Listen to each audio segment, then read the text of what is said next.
Guys ऐसा हो जाएगा मैंने सोचा नहीं था। ऐसे अधिकतर ब्लॉगर बोलते हैं जो ब्लॉग बनाते हैं, और तो अपन ने सोचा अपन भी ये बोल के ट्राई करते हैं कि गाइस ऐसा हो जाएगा मैंने सोचा नहीं था। 11 दूनी 22 सभी जनों को राम राम पहुँचे परसोत्तम रखवार की। और अपन अभी चला रहे हैं बाइक। गाइस ऐसा क्या हो गया कि अपन को कार छोड़ के बाइक से जाना पड़ रहा है दमू, क्योंकि गाइस जो हमारे एक रिलेटिव हैं उनके बच्चे का है बर्थडे और वहाँ पे है कथा। तो गाइस हम लोग जा रहे हैं वहाँ पे उसके बर्थडे सेलिब्रेशन के लिए और कथा सुनने के लिए। देखो यहाँ कथा हो रही है, देखो ये हंसने में लगी हुई है। देखो ये मौसी लोग हैं, बोलो। देखो क्या ये क्या बना रहा है पता नहीं।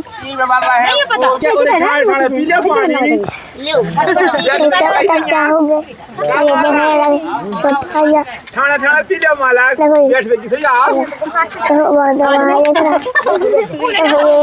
पापा जी और वो पानी पी रहे हैं। नमन का बर्थडे है पर ये नए कपड़े नहीं पहनते। देखो पापा जी बैठे गए और देखो मंदिर जैसा घर है। ये सुनील वाला कथा में बैठ चुके हैं करने वाले हैं और प्रार्थना करते हैं। जय दुष्ट संहारी भव भयहारी यही करे आदि नयंता। जय असुर विनाशक धर्म प्रकाशक गावहि। मम्मी को दिया रहा है वो ही बना रहा है उनकी ब्लॉग। हम लगाए करो भगवंता। कितने करने बनाया इस प्रकार नारद जी के मुखारबिंद से स्तुति सुनकर भगवान ने नारद जी से पूछा कि हे नारद आपका आगमन वैकुंठ लोक में किस लिए हुआ है, आप क्या चाहते हैं। हे महाभाग आप मुझसे कहे मैं उसका यथोचित उत्तर दूंगा। नारद जी ने कहा मृत्यु लोक के जन सकल युक्त क्लेश अनंत सही उपाय से मुक्त हो मोसो कहो भगवंता। हे भगवान मैं मृत्यु लोक से समय आ रहा हूँ। वहाँ जितने मनुष्य हैं सब अनेक प्रकार के कष्टों से युक्त हैं और नाना प्रकार की योनियों में जन्म लेकर पाप कर्म में लगे हुए हैं। इसलिए हे भगवान भगवान कोई ऐसा उपाय बताइए जिससे उन प्राणियों का दुख छूट जाए। यदि आप मुझ पर कृपा करते हैं तो कहिए मैं सुनता हूँ। कहा गया है आपके विषय में दीन दयाल विरद संभारी हरहु नाथ मम संकट भारी। हे भगवान श्री भगवान ने नारद जी से कहा कि नारद तुमने भली बात पूछी है, इससे संसार का कल्याण होगा। प्राणी पापों से मुक्त होकर परम पद को प्राप्त होंगे। हे नारद इस देह को परोपकार में ही लगाना चाहिए। हे मुनिश्रेष्ठ नारद भगवान कहते मेरा तो यही स्वभाव है। सब मम प्रिय सब मम उपजाए तो सब ते अधिक मनोज मोहि भाई। तिन महु दुज दुज होता है ब्राह्मण। तिन महु दुजे दुजे महु श्रुतधारी और तिन महु निगम नीत अनुसारी। यह तन कर फल विषय न भाई स्वर्ग स्वल्प फल अरु दुखदाई। नर समान नहीं कब नहीं दही और जीव चराचर जाचत देही। अतः हे नारद एक छोटा सा उपाय मैं आपसे कह रहा हूँ, ध्यान से सुनो। इसी से मानव का कलयुग में कल्याण होगा। हे नारद तुम्हारे स्नेह से मैं कह रहा हूँ कलयुग के लिए एक ऐसा उत्तम व्रत है जो कि महापुण्य को प्रदान करने वाला तथा इस पृथ्वीलोक और स्वर्गलोक दोनों में दुर्लभ है। वह व्रत है सत्यनारायण विष्णु भगवान का पूजन और व्रत। जो मनुष्य इस व्रत को धारण करेगा वह दुख से छूट जाएगा, सुख प्राप्त करेगा और अंत में मोक्ष को प्राप्त होगा। सत्य ही है चहु योग चहु श्रुति नाम प्रभाऊ और कली विशेष नहीं आने हो पाऊ। भगवान का वचन सुनकर नारद जी ने कहा हे भगवान इस व्रत का फल क्या है, क्या विधि है, कब करना चाहिए और पहले किसने यह व्रत किया, सब विस्तार पूर्वक वर्णन कीजिए। तो इस प्रकार नारद जी का वचन सुनकर भगवान बोले हे नारद यह व्रत समस्त दुख और शोक को नष्ट करने वाला और धन धान्य को बढ़ाने वाला है। इसके अतिरिक्त यह व्रत सौभाग्य संतति और सर्वत्र विजय प्राप्त कराने वाला है। किसी भी दिन यह व्रत भक्ति और श्रद्धा पूर्वक किया जा सकता है। सायंकाल शाम के समय ब्राह्मण बंधुओं के साथ धर्म में तत्पर होकर सत्यनारायण भगवान का पूजन करना चाहिए। केले का फल, गऊ का दूध, गेहूं का आटा जिसमें चीनी मिश्रित, उसके बाद चावल का आटा घोल मिलाकर चूर्ण बनावे सब पदार्थों को एकत्रित करके सवाई लगाकर भगवान को अर्पण करें। फिर ब्राह्मण और पुस्तक का पूजन करके दक्षिणा देवे। अपने बंधुजनों के साथ कथा को सुने। उसके बाद बंधुजनों के साथ ब्राह्मणों को भोजन करावे। प्रसाद खाने के बाद नाच गाना बजाना कीर्तन आदि भगवान के सामने करें। और इसके बाद जब सब लोग अपने घर को जाने लगे तो सत्यनारायण भगवान का स्मरण करते जाए। इस प्रकार हे नारद यह व्रत जो मनुष्य करेगा वह मनोवांछित फल पाएगा। और विशेषकर कलयुग में इससे सरल उपाय कोई नहीं है। इसी श्री सत्यनारायण व्रत कथायां प्रथमो अध्याय मंगल भगवान विष्णु के जन्म रंजिका सुमंत्र शुक्ला प्रसन्न शशिकांत के जन्म प्रसन्न लग्या भगवान शांति उमा महेश्वरी भवन लक्ष्मी नारायण नमः। फिर से ले लो। अत श्री सत्यनारायण व्रत कथायां द्वितीय अध्याय। सूत जी स्वर्गादिक ऋषियों और भगवान नारद से व्रत काल विधि और महात्म्य कहकर आगे सबसे पहले इस सत्यनारायण व्रत करने वाले के संबंध में कहते हैं कि सुंदर काशीपुर नगर में एक अति निर्धन ब्राह्मण शतानंद हुए। वे इस प्रकार कंगाल ब्राह्मण थे कि भूख से पीड़ित होकर और नित्य पृथ्वी पर भीख के लिए भ्रमण किया करते थे। दुखी ब्राह्मण को देखकर भगवान को दया आ गई, क्योंकि भगवान को ब्राह्मण अधिक प्रिय है। जैसा कि भगवान ने स्वयं कहा है, यह जग में अद्भुत प्रसंग है, मम द्विज एक विशेष अंग है। भगवान ने भी एक वृद्ध ब्राह्मण का रूप धारण कर उस दुखी ब्राह्मण से आदर पूर्वक पूछा, हे ब्राह्मण, आप इसलिए दुखी होकर इस पृथ्वी पर नित्य भ्रमण करते हो? हे द्विजोत्तम, वह सब कहो, मैं सुनना चाहता हूँ। ब्राह्मण बोला, हे भगवान, मैं तो एक गरीब ब्राह्मण हूँ, भीख के लिए दिन भर घूमा करता हूँ, और इसलिए हे प्रभु, यदि कोई उपाय हो तो कृपा कर बताइए, जिससे इस मांगने से मुक्ति मिल जाए और गरीबी दूर हो जाए। ब्राह्मण के प्रश्न का उत्तर देते हुए ब्राह्मण अर्थात भगवान बोले, हे ब्राह्मण देवता, आप सत्यनारायण भगवान का पूजन और व्रत कीजिए, वही मनोवांछित फल देने वाले हैं। अतः हे ब्राह्मण, आप मेरी बात मानकर यह व्रत धारण करें। जो मनुष्य इस व्रत को करता है वह दुख से छूटकर और मुक्ति को प्राप्त करता है। वृद्ध ब्राह्मण रूपी भगवान अंत में व्रत का विधान बताकर अंतर्ध्यान हो गए। ब्राह्मण देवता अपने मन में सोचने लगे कि वृद्ध ब्राह्मण ने तो बहुत विधि बतलाई है, वह मैं किस प्रकार कर सकूंगा, क्योंकि दिन भर भिक्षा मांगने पर भी और कुटुंब का पेट नहीं भरता, सामग्री कहाँ से खरीदूंगा। इस चिंता में डूबा हुआ रात को ब्राह्मण को नींद नहीं आई। प्रातः काल उठकर अपनी क्रियाओं से निर्वृत्त होकर उसने मन में संकल्प लिया कि आज के दिन जो कुछ भिक्षा मांगने से मिलेगी उसी से भगवान का पूजन करूंगा। और मन में संकल्प करके ब्राह्मण भिक्षा के लिए घर से बाहर निकला। उस दिन भगवान की उस पर ऐसी कृपा हो गई तो उसे बहुत सा धन प्राप्त हो गया। कहा भी गया है, जहाँ पर कृपा राम की होई, ता पर दया करे सबको, राम भय दाहिने सबहि दाहिने तार। अर्थात उस दिन देवताओं ने भी इस ब्राह्मण पर कृपा की और ब्राह्मण ने उसी धन से बंधुओं को बुलाकर प्रसन्नता पूर्वक भक्ति और श्रद्धा के साथ सत्यनारायण भगवान का और विधि पूर्वक पूजन किया। पूजन और व्रत के प्रभाव से ब्राह्मण सब दुखों से मुक्त हो गया और समस्त संपत्तियों से पूर्ण हो गया। तब से तो वह ब्राह्मण बराबर हर महीना यह व्रत करने लगा और इस प्रकार उस उत्तम ब्राह्मण ने भगवान का व्रत पूजन किया। इससे वह ब्राह्मण समस्त पापों से छूटकर दुर्लभ मोक्ष को प्राप्त हुआ। और इस प्रकार जो मनुष्य सत्यनारायण भगवान का व्रत करेंगे वे संपूर्ण दुखों से छूटकर मोक्ष को प्राप्त होंगे। इस प्रकार भगवान ने व्रत के प्रभाव को नारद जी से कहा। इसके बाद शिव जी ने स्वर्गादिक दिव्यों से प्रश्न किया। अब आगे क्या कहूँ, आप कहिए। ईश्वर ने कहा, महाराज, उस ब्राह्मण से इस व्रत को किसने सुना, तो किसने इस पृथ्वी पर किया, हमारी शक्ति सुनने की इच्छा है, आपके बात बताइए। शिव जी बोले, हे ऋषियों, ब्राह्मण से सुनकर जिसने व्रत को भूतल पर किया वह कहता हूँ। एक समय अपनी संपत्ति के अनुसार वही ब्राह्मण बंधुओं के साथ सत्यनारायण भगवान के पूजन के लिए तैयार हुआ। इतना एक लकड़ी बेचने वाला वहाँ आ पहुंचा। उसने लकड़ी का गट्ठा बाहर रखा, घर के भीतर देखा, लकड़हारा भूख से प्यास से पीड़ित था। उसने घर के भीतर देखा कि वही भिखारी ब्राह्मण जो एक दिन भीख मांगा करता था आज इतने बड़े भवन का स्वामी है और भीड़ भाड़ के साथ भगवान की पूजा कर रहे हैं। सत्य ही है। भगवान कैसे हैं कि चींटी के पाए में बांधे गयन नहीं। गयन ने कह रहा था हाथी, चींटी के पाए में बांधे गयन नहीं। अरे चाहे समुद्र के पार लगावे और चाहे तो रंग के राव करे और राव को द्वारा ही द्वार फिरावे। इस प्रकार ब्राह्मण को समस्त संपन्न देखकर वह लकड़हारा आश्चर्य में पड़ गया। कुछ देर के बाद उसने हाथ जोड़कर ब्राह्मण से पूछा, आप किसका पूजन कर रहे हैं, इस पूजन का क्या फल है, कृपा कर विस्तारपूर्वक कहिए। ब्राह्मण ने लकड़हारे से कहा, यह श्री सत्यनारायण भगवान का पूजन कर रहा हूँ। ये प्रभु इस प्रकार दीनदयाल है कि मनोवांछित फल प्रदान करते हैं। यह जो मेरा धन महल सब कुछ तुम देख रहे हो, यह भगवान सत्यनारायण की कृपा का ही प्रसाद है, उनकी ही कृपा है, क्योंकि मैं भी पहले भीख मांगा करता था।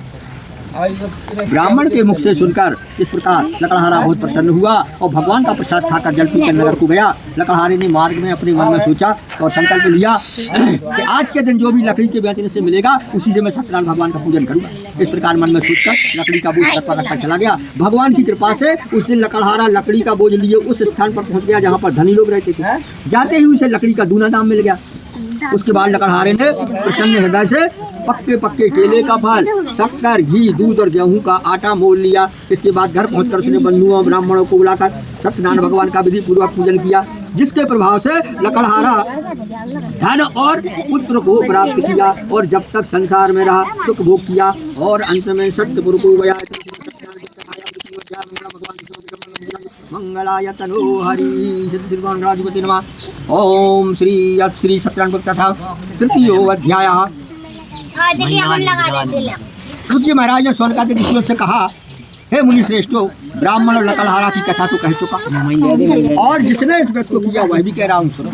प्राचीन समय में उल्कामुख नाम का एक राजा था। वह राजा केंद्रीय सत्यवादी और जो मंदिर में प्रतिदिन जाने वाला था, वह मंदिर में जाकर ब्राह्मणों को इतना दान देता था कि ब्राह्मण संतुष्ट हो जाते।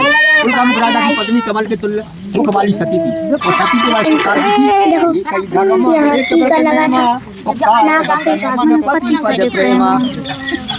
वह भद्रशिला नदी के किनारे अपने पति उल्कामुख राजा के साथ सत्यनारायण भगवान का पूजन कर रही थी। इसी समय और साधु नाम का एक वैश्य व्यापार के लिए नाव पर बहुत सा धन लादे उस स्थान पर आया और नाव को नदी के किनारे खड़ी करके बनिया ने राजा के पास जाकर देखा कि राजा अपनी स्त्री से सत्यनारायण भगवान का पूजन कर रहे हैं। उसने राजा से विनय पूर्वक पूछा, ही राजन आप प्रेम पूर्वक किसका पूजन कर रहे हैं और किस लिए कर रहे हैं?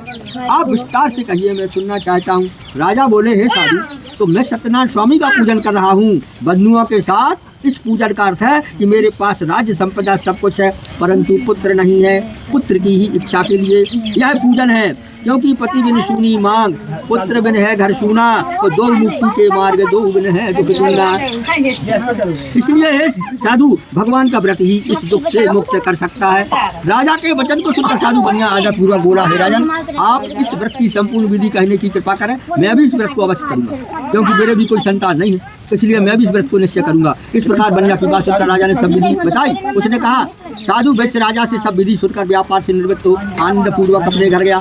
साधु ने घर पर आकर अपनी स्त्री से कहा, हे प्रिय, पुत्र देने वाला एक व्रत में उल्कामुख राजा के मुख से सुनकर आया हूँ, वह व्रत में अवश्य करूंगा। साधु की भार्या लीलावती अपने पति से मधुर वचन बोली, हे नाथ, यह तो उत्तम विचार है। हे स्वामी, कल प्रातः काल यह व्रत किया जाए। बनिया बोला, अभी व्यर्थ में क्यों धन नष्ट करोगी? अरे जब संतान होगी तब पूजन किया जाएगा।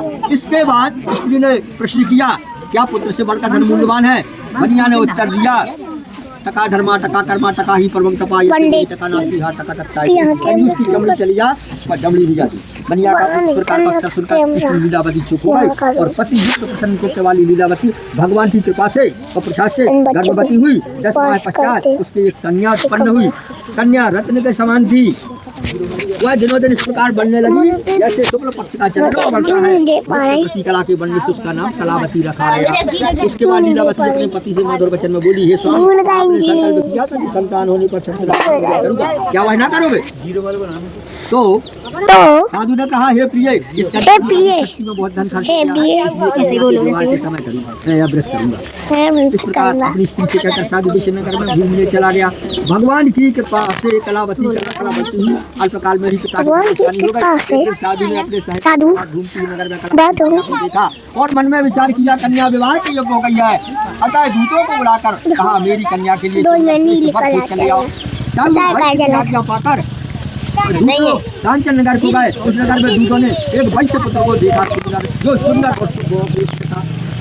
दूतों ने कहा, यह लड़का सर्वश्रेष्ठ है। दूतों के मुख्य वचन सुनकर साधु बनिया ने अपनी कन्या का विवाह विधि विधान से उस वैश्य पुत्र के साथ कर लिया। कन्या के विवाह के समय भी दुर्भाग्यवश बनिया सत्यनारायण भगवान का व्रत करना भूल गया। भगवान इसकी निष्ठा पर बहुत रुष्ट हुआ। व्यापार में कुशल साधु बनिया ने विवाह करने के बाद ही निश्चय कर लिया कि अब व्यापार के लिए कहीं चल जाता है। जमात को साथ लेकर वह व्यापार के लिए घर से निकला और रत्नसारपुर नगर में पहुंचकर सागर के पास नाव को खड़ी कर जमान के साथ व्यापार करने लगा। उस नगर के स्वामी चंद्रकेतु राजा थे। उस समय सत्यनारायण प्रभु ने उस अमृत साधु बनिया को श्राप दे दिया कि हे बनिया, तुमको भविष्य में कठिन और महान दुख प्राप्त हो, क्योंकि यह लोभ का फल है। सत्यनारायण भगवान ने बनिया को श्राप देकर यह उपाय किया कि एक दिन 2 चोर राजा का बहुत सा धन चुराकर भागे जा रहे थे और जहाँ पर ये साधु बनिया अपने जवान के साथ सोया हुआ था वहाँ पहुँच गए। चोरों के पीछे राजा के सिपाही भी लगे थे। सिपाहियों को देखकर चोर तो डर के कारण और धन बनिया के पास रखकर तुरंत रफू चक्कर हो गए। सिपाहियों ने बनिया के निकट पहुंचकर देखा कि राजा का सारा धन रखा हुआ है। अतः उन्हीं दोनों बनियों को चोर समझकर सिपाही लोग उन्हें बांधकर राजा के पास ले आए और हर्षपूर्वक सिपाहियों ने राजा से कहा, हे प्रभु, यही दोनों चोर हैं जो आपका धन लेकर भागे हुए थे। अब इनके लिए क्या आज्ञा है? राजा बोला, इन दोनों को मजबूत बांधकर महादुर्ग की जेल में डाल दो। सत्यदेव की माया के कारण राजा ने बनिया की एक भी बात ना सुनी और समस्त धन अपने पास रखवा लिया। वहाँ तो बनिया का यह हाल हुआ और घर पर बनिया की पत्नी और पुत्री को भी अत्यंत दुख प्राप्त हुआ। उसका सब धन चोर उठा कर ले गए। माता पुत्री मानसिक और शारीरिक कष्ट से पीड़ित हो गई, भूख और प्यास से तड़पने लगी और अंत में घर घर भिक्षा मांगने लगी। एक दिन भूख से पीड़ित होकर कलावती कन्या एक ब्राह्मण के घर पहुंची। वहाँ पर उसने देखा कि सत्यनारायण भगवान का पूजन हो रहा है। उस स्थान पर बैठ गई और कथा सुनकर भगवान से बहुत विनती की। इसके बाद प्रसाद खाकर बहुत रात बीतने पर अपने घर वापस आई। लीलावती क्रोध करके बोली, हे पुत्री, इतनी रात बीत गई, तू कहाँ थी? तेरे मन में क्या है? माता की बात सुनकर कलावती ने कहा, माता मैं सत्य कहती हूँ, मैं तो ब्राह्मण के घर भिक्षा मांगने के लिए गई थी। वहाँ सत्यनारायण भगवान का पूजन हो रहा था। पूजन दुख से मुक्त करने वाला तो मनोवांछित फल देने वाला है। लीलावती कन्या का वचन सुनकर भगवान का व्रत करने के लिए तैयार हो गई और प्रातः काल कन्या से बोली, अब तू तो पूजन की सामग्री एकत्रित कर, आज तो सत्यनारायण भगवान का निश्चित पूजन करूंगी। बंधु और स्वजनों के सहित उस स्त्री ने सत्यनारायण भगवान का पूजन किया और प्रभु से प्रार्थना की कि हे भगवान, यदि मेरे पति और दमान शीघ्र वापस आएंगे तो फिर आपका व्रत धारण करूंगी। मेरे पति और दमान से जो कुछ अपराध हो गया हो, भगवान उसे क्षमा कीजिए। इस प्रकार लीलावती के व्रत पूजन और प्रार्थना से भगवान प्रसन्न हो गए और चंद्रकेतु राजा से स्वप्न में कहा, राजा प्रातः काल उन दोनों बंदियों को जेल से मुक्त कर दो और जो कुछ उन्होंने धन छीन लिया है वह उन्हें वापस कर दो। यदि ऐसा ना करोगे तो तुम्हारे राज्य पुत्र सहित तुम्हारे धन सहित तुम्हें नष्ट कर दूंगा। इस प्रकार स्वप्न में राजा से कहकर भगवान अंतर ध्यान हो गए। प्रातः काल राजा ने अपने प्रियजनों के साथ सभा में बैठे और रात्रि का देखा हुआ स्वप्न लोगों से कहा। सब लोग सुनकर बोले, हे महाराज, यह स्वप्न तो सत्य प्रतीत होता है। कभी कभी स्वप्न की आज्ञा के अनुसार ही आचरण करना हो चाहिए। उसके बाद राजा ने दूतों को आज्ञा दी, दोनों बनिया कारागार में उन्हें मुक्त कर दो। राजा की आज्ञा पाकर दूतों ने कारागार से दोनों बंदियों को निकालकर राजा के सामने उपस्थित किया और बिना पूर्वक राजा से कहा, हे राजन, हम बंधन से मुक्त करके दोनों बंदियों को ले आए हैं। इसके बाद दोनों ने राजा चंद्रकेतु को दंडवत किया। तब राजा ने दोनों बंदियों की ओर देखकर कहा, जो तुमको दुख प्राप्त हुआ है उसका कारण दैव है, देवता है, मैं नहीं। इस समय कोई भय नहीं है, तुम निर्भय हो जाओ। इतना कहने के बाद राजा ने उनकी हथकड़ी कटवा दी और बाल बनवाने की आज्ञा दी। बनियों ने अपना बाल बनवाया। उसके बाद राजा ने उन दोनों को वस्त्र और आभूषणों से सुसज्जित किया और मीठे वचनों से राजा ने बनियों को संतुष्ट किया और उनका जो धन ले लिया था उसका दूना धन उन्हें दे दिया। और अंत में राजा ने उनसे कहा, हे साधु, तुम अपने घर को प्रस्थान करो। राजा की आज्ञा पाकर और बनियों ने कहा, अब आपका आदेश है तो हम घर जा रहे हैं। इस प्रकार कहकर दोनों और अपने घर के लिए प्रस्थान कर गए। मंगलम भगवान विष्णु मंगलम गरुड़ध्वजो मंगलम पुंडरीकाक्षो मंगलाय तनोहरि शुक्लां मंगलम देवं लक्ष्मीनारायण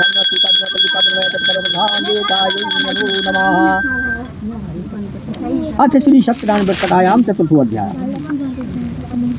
जी सोनकादिक ऋषियों से कहते हैं कि ऋषियों, साधु बनिया यात्रा से पूर्व मंगल कृत्य करके ब्राह्मणों को धन देकर अपने रत्नपुर नामक नगर को चला। जब बनिया कुछ मार्ग में चला तो भगवान ने मन में सोचा कि परीक्षा लेकर देखना चाहिए कि इस बनिया का हृदय शुद्ध हुआ है या नहीं। अतः दंडी स्वामी का रूप धारण करके साधु बनिया से प्रश्न किया, हे साधु, तुम्हारी नाव में क्या रखा है? धन के घमंड में चूर हुए बनिया ने उत्तर दिया, हे दंडी, तुम क्या पूछते हो? क्या तुम्हारी इच्छा धन लेने की है? अरे तुम तो यह कहावत चरितार्थ कर रहे हो कि मांगे भीख और पूछे गाँव की तरह। मेरी नाव में कुछ भी हो तो मैं तो बनिया हूँ। मेरी नाव में इसके सिवा क्या हो सकता है? सुनो क्या है। हरण बहेड़ा बाले गूला रे बनासपाती, अरे बच्चे नांग बबरी बेडंग तेज पारा है। मुस्की मुलठी मागी मेरा चमचू में फल केसर कपूर काजू कासनी छोहारा है। पीपर पित परास बंद पिपरा मूले आंवला अजवाइन और आलू बुखारा है। चंदन चिरौंजी के बाद चंदन सुचारू की मिलाई चीला बंग लोहे बान सोड़ खारा है। तेज पाते धनिया सौंफ जीरा काली मिर्च हींग हल्दी आदि गरम मसाला है। श्वेत कटनी का काला है। जवाखार जहरमार जावित्री जाफरान सिंधिया सुहागा सोट अमिलता से आला है। शहद सफेदा सीप साभर नमक सेंधा गरीब तेल गोला बड़ा कलकत्ता वाला है। हे दंडी, मेरी नाम में तो यही नमक मसाला पत्रादि रखा हुआ है। इस प्रकार बनिया का निष्ठुर वचन सुनकर दंडी स्वामी अर्थात भगवान ने कहा, सत्यम यानी तुम्हारा वचन सत्य हो जाए। दंडी महाराज इस तरह कहके उस स्थान से चलता और समुद्र के समीप ही एक जगह बैठ गए। उनके जाने के बाद बनिया ने अपना नित्य कर्म किया और उसके बाद नाव की ओर देखा तो नाव जल के ऊपर आ गई। वह आश्चर्य में पड़ गया। जब उसने नाव पर चढ़कर देखा तो नाव में हीरा जवाहरात की जगह वह लता पत्र ही मिले। बनिया मूर्छित होकर गिर गया और होश आने पर अत्यंत चिंतित हुआ। साधु बनिया के दमाद ने साधु बनिया से कहा, चिंता मत करो, क्योंकि दंडी स्वामी का श्राप है और तुम व्यर्थ में चिंता करो, माल पुनः मिल जाएगा। है दंडी का श्राप, उनसे जा मांगो क्षमा विनय पूर्वक। इसमें संदेह नहीं है। दंडी स्वामी की शरण में जाकर उनसे क्षमा मांगो, वे आपकी इच्छा पूरी करेंगे। क्योंकि प्रणत पाल रघुनायक करुणा सिंधु करारी, गए शरण प्रभु राखी हैं सब अपराध विसार। इस प्रकार तमाम की बात सुनकर साधु बनिया दंडी स्वामी के पास गया और भक्ति पूर्वक दंडवत किया और उनसे आदर पूर्वक बोला, हे प्रभु, मैंने आपके पास जो झूठ बोलने का अपराध किया है उसे क्षमा कीजिए। इस प्रकार साधु बनिया बार बार कहकर दंडवत किया और महाशोक में विवल हो गया। साधु को अंत में विलाप करते हुए देखकर दंडी स्वामी ने कहा, हे साधु रो मत, तुमने पूजा करने का वादा किया था किंतु अभी तक नहीं की, इसलिए हे मूर्ख, मेरी आज्ञा से बार बार तुझको दुख प्राप्त हुआ। दंडी स्वामी का कथन सुनकर साधु बनिया और भगवान की स्तुति करने लगता है, हे भगवान, आपकी माया से ब्रह्मा इत्यादि देवता भी मोहित है और वे भी आपके आश्चर्यजनक रूप और गुण से अनभिज्ञ हैं। मैं तो मूर्ख हूँ, इसलिए मैं आपको कैसे जान सकता हूँ, माया में लीन हूँ। अब मेरा अपराध क्षमा कीजिए, मैं अपने वैभव के अनुसार आपका पूजन करूँगा। मैं आपकी शरण में आया हूँ, अतः मेरा पूर्व धन मुझे देकर मेरी रक्षा कीजिए। इस प्रकार साधु की भक्ति युक्त बात सुनकर दंडी स्वामी प्रसन्न हो गए और साधु बनिया से बोले, क्या बोले, अरे धन का घमंड प्यारे मन से तू दूर करो, हर दौलत खजाना सब यही रह जाना है, अल्पकाल जीवन में राम पर ध्यान धरो, आए हो जहाँ से वहीं पे फिर जाना है, झगड़े और लड़ाई का कुछ भी है काम नहीं, काहे को किसी से बैर तुमको बढ़ाना है, और लाखन में एक बात तुमको बताए रहा, काहू को सताओ मत अंत मरे जाना है। ऐसा कहकर दंडी स्वामी ने बनिया को वरदान दे दिया कि तुम्हारा मनोरथ सिद्ध हो, अर्थात तुम्हारा धन तुम्हें वापस मिल जाए। इस प्रकार मनवांछित फल देकर दंडी स्वरूप भगवान वहीं पर अभ्यस्त हो गए। इसके बाद साधु ने जब आकर नाव को देखा तो फिर से धन से परिपूर्ण पाया, वही हीरा जवाहरात मिल गए। बनिया ने लोगों ने कहा, सत्यदेव भगवान की कृपा से मुझे मनवांछित फल प्राप्त हुआ। उसके बाद वह बनिया अपने स्वजनों सहित उसी स्थान पर श्रद्धापूर्वक भगवान का पूजन करके उनकी कृपा से घर के लिए प्रस्थान को तैयार हुआ और हर्ष पूर्वक सत्यदेव की कृपा से नाव की सब चीजें संभाल कर तमाम नौकरों के साथ साधु बनिया अपने देश को रवाना हुआ। कुछ समय के बाद वह अपने नगर के पास पहुंचा तो दमान से बोला, वह देखो अपना रत्नपुर नामक नगर दिखाई पड़ रहा है। इस प्रकार कहकर उसने अपने द्रव्य की रक्षा करने वाले दूत को अपने घर भेज दिया। जब दूत नगर में पहुंचा तो साधु की स्त्री को देखकर हाथ जोड़कर प्रिय वचन बोला, आपके पति और दमान सब लोगों के साथ बहुत सा धन लेकर और नगर के समीप आ गए हैं। दूत के मुख से यह वचन सुनकर उस पतिव्रता पत्नी ने प्रसन्न होकर उसी समय अपनी कन्या से कहा कि तुम तो सत्यनारायण भगवान का पूजन करो, मैं तो शीघ्र पति का दर्शन करके आती हूँ। ऐसा कहकर वह पति का दर्शन करने चली गई और कलावती ने अपनी माता की इस तरह की बात सुनकर शीघ्र ही भगवान का पूजन समाप्त कर दिया और भगवान का प्रसाद खाए बिना ग्रहण किए बिना ही वह अपने पति के दर्शन के लिए चल दी। इससे भगवान ने रुष्ट होकर उसके पति को नाव और धन सहित जल में डुबो दिया और इसलिए कन्या कलावती अपने पति को न देख सकी और महाशोक में रोदन करती हुई भूमि पर गिर पड़ी और कहने लगी, हे विधना तोर काह बिगाड़ा जो असाध में दुख डारा। इस तरह नाव को डूबी हुई और कन्या को अत्यंत दुखी देखकर साधु बनिया मन में भविष्य को सोचने लगे, महान आश्चर्य है, नाव खेने वाले मल्लाह भी परम चिंता से हो गए। इसके बाद लीलावती कन्या को विलाप करती देखकर पति से बोली, हे स्वामी, देखते ही देखते नाव कैसे लुप्त हो गई, क्या जाने किसी देवता की माया हो। किंतु सत्यनारायण भगवान की माया को जानने की किस्मत शक्ति है, कहीं उनके और क्रोध से तो ऐसा न हुआ हो। इस प्रकार कहकर विलाप करने लगी।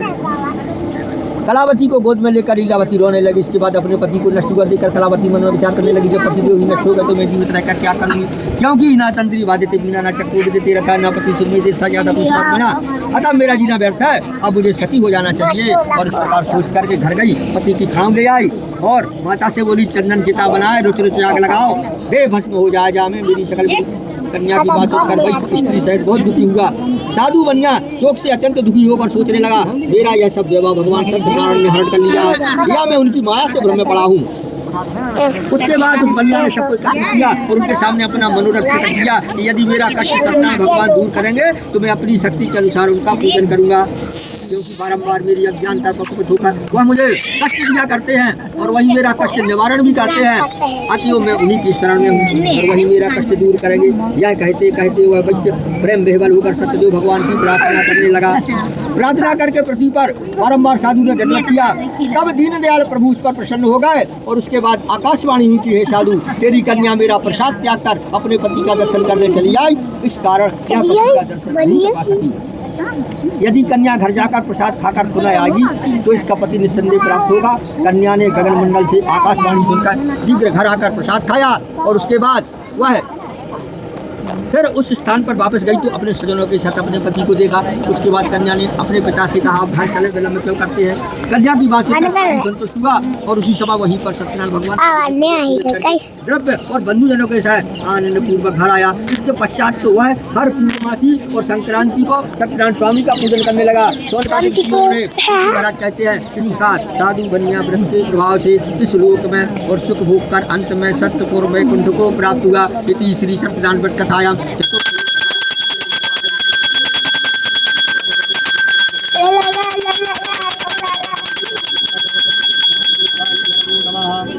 श्री सत्यनारायण व्रत कथायाम पंचमो अध्याय। अभी करवा लो।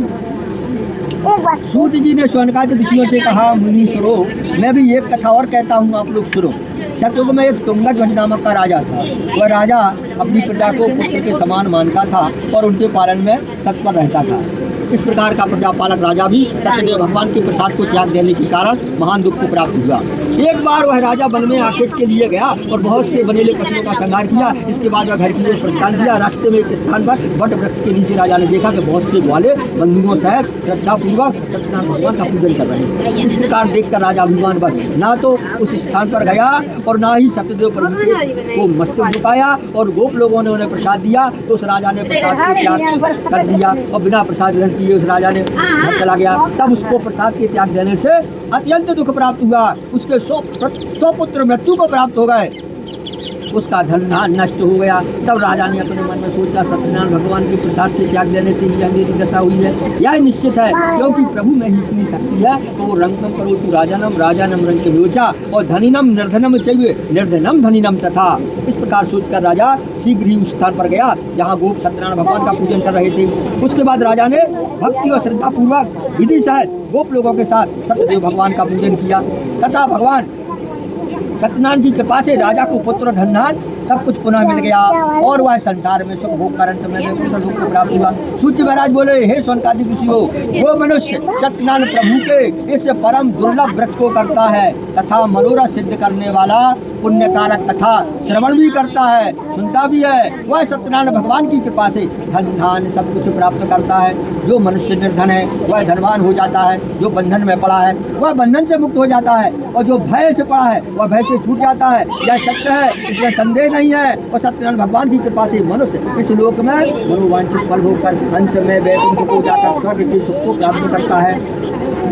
ये ब्राह्मणों, इस प्रकार जो सत्यदेव के व्रत को आप लोगों से कहा है, उसे करने वाले मनुष्य संसार सागर के दुखों से मुक्त हो जाते हैं। और कलयुग में तो विशेष फल देने वाला सत्यनारायण भगवान का व्रत ही है, सत्य ही है। कहा भी गया है कि सिद्ध मनोरथ होते सदा, अरे व्रत पूजन करता जो नर है, अति निर्धन हो धनवान महा, निर्भय बन जाते भयातुर है, युत बंधन बंधनहीन बने, तर जात महा दुख सागर है, कभी चंचल सत्य कथा कली में, निहके सुख संपत्ति का घर है।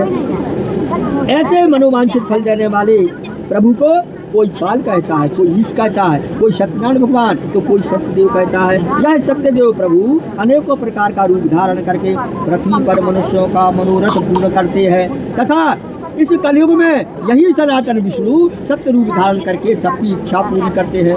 सूर्य कहते हैं कि हे मुनि सत्यमो, जो मनुष्य यह कथा नित्य पढ़ता और सुनता है वह सत्यदेव भगवान की कृपा से पाप से मुक्त हो जाता है। हे मुनीश्वरों, अब जिन्होंने पूर्व जन्म में सत्यनारायण स्वामी का पूजन किया था उनके अब दूसरे जन्म का हाल सुनो।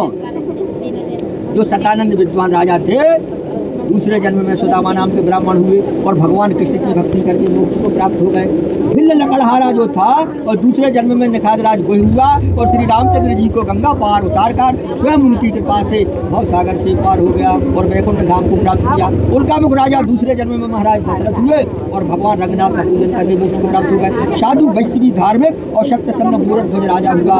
वह तो ऐसा सत्यवादी और धार्मिक था कि अपनी स्त्री के साथ अपने पुत्र के दाना अंग आरा से काटकर ब्राह्मण रूपी श्री कृष्ण को देना स्वीकार किया, क्योंकि एक बार भगवान ने विचार किया कि मूर्त ध्वज राजा बड़ा सत्यवादी है, इसकी परीक्षा लेनी चाहिए। तो एक दिन ब्राह्मण का रूप धारण करके राजा के सामने आए। उनके साथ रस्सी से बंधा एक शेर भी था।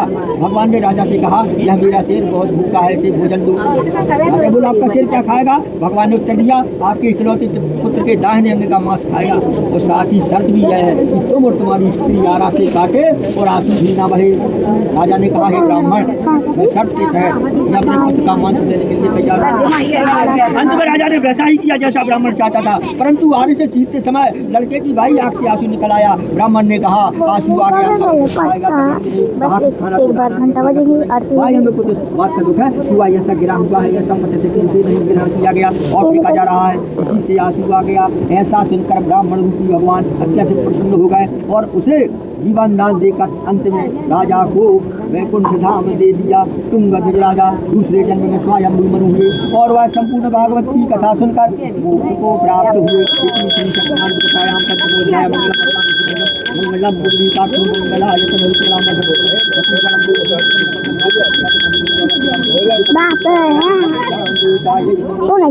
सत्यनारायण भगवान की जय। हवन होगा जैसे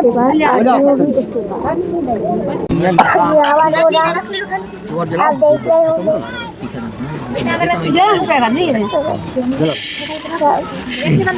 आप भी से करिए,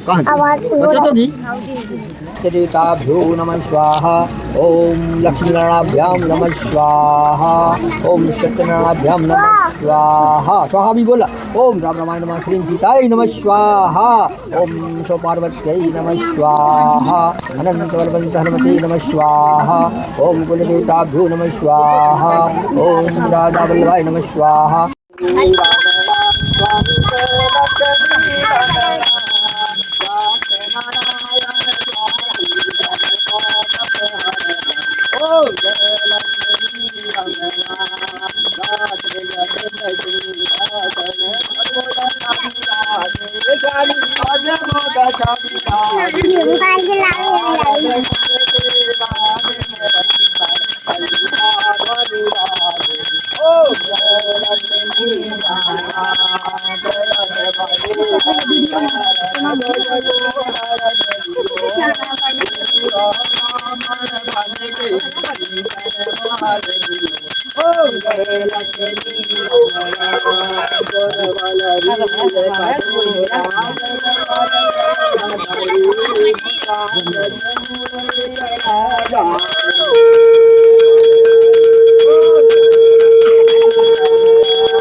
मम्मी बजाओ।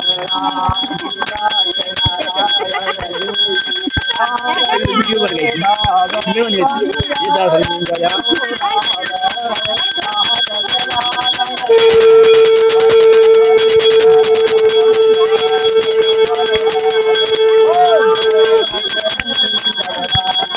और कर लो जिसको करना होगा।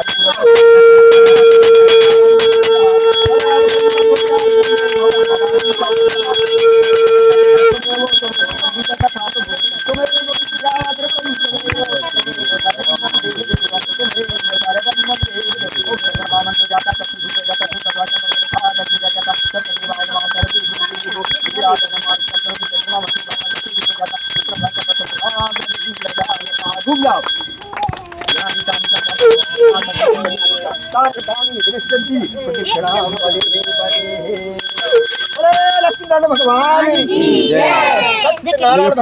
की जय। की प्राणियों में विश्व का गौ माता की गंगा माता की सत्य सनातन धर्म की राधे दरबार की अनंत बलवंत हनुमत लाल की भारत माता की हर हर महादेव नमः पते हर हर महादेव बोले अपने बगुलता की जय।